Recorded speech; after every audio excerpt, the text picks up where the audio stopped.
I hope that they lose this woman in prison. Like, I hope she's lost in the prison system and she gets a good time in prison. It doesn't matter if you do not like your prime minister.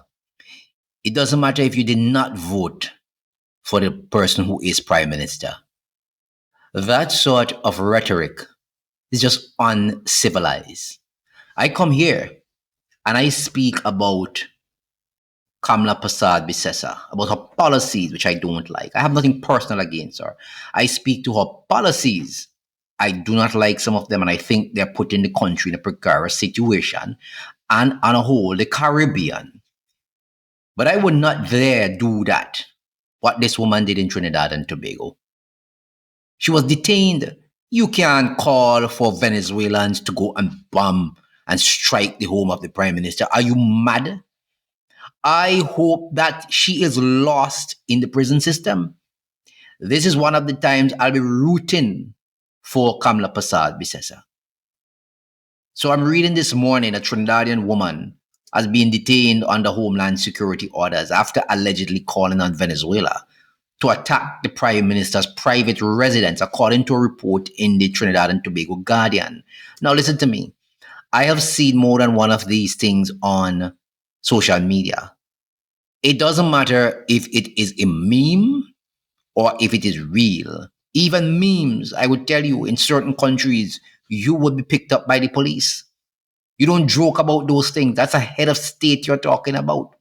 As a matter of fact, if you threaten anybody's life, you should be picked up. More so a sitting prime minister. You don't do that. That's crazy. And I'm very happy that she was detained. The detention order signed by Homeland Security Minister Roger Alexander on November 12th and gazetted this week identified Olive Green Jack of Diego Martin as the individual behind the social media posts. Listen to me. People come to social media and they say a lot of things. And they believe because it is social media, they cannot be arrested and they cannot be charged. Well, who told you that?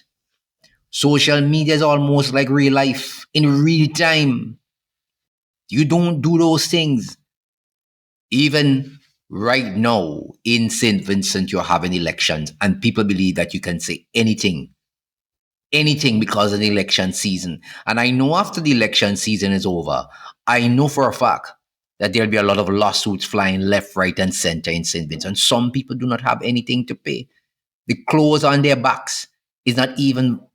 Let me just continue. Anyway, the authorities said she made and published public posts and or comments on social media addressed to the Venezuelan government in an attempt to influence public opinion in a matter likely to be prejudicial to public safety. And they are correct. It's not because it's called social media thing that you can do whatever you feel like. People do it all the time. I do not know why they do it. You can make statements. You can talk about people's policies. You hear me here talking about the policy of the Trinidad government. I don't like a lot of them, especially when it comes to this war of aggression on Venezuela and this war that the US is planning. As a matter of fact, I'm going to warn you from this weekend onwards, be very careful. I have to do a video shortly and I'm going to bring you some different information in that video. Just look out from this weekend onwards. I told it to be November to remember. But let's continue.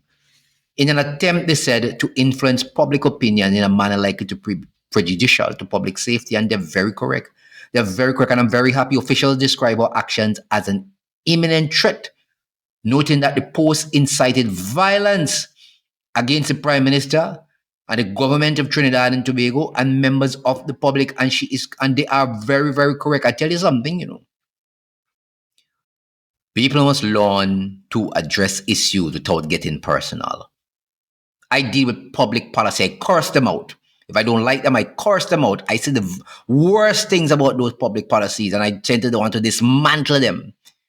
But when it comes to people's personal safety, I don't get involved in that. That is ignorance to the tilt. And they are correct, because if the Venezuelans were to take her threat serious, it would not only be the Prime Minister of Trinidad who will get injured in that scenario. People have to learn to be more wise than that. Green Jack has been held at the women's prison, yes, and hold her there for a very long time.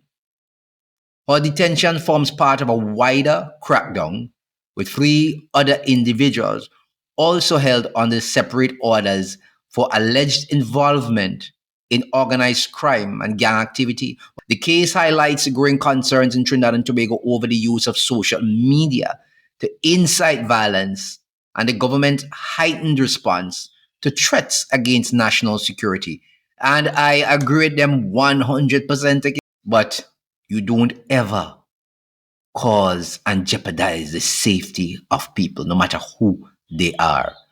I agree with the Trinidad government 100% on what has taken place here.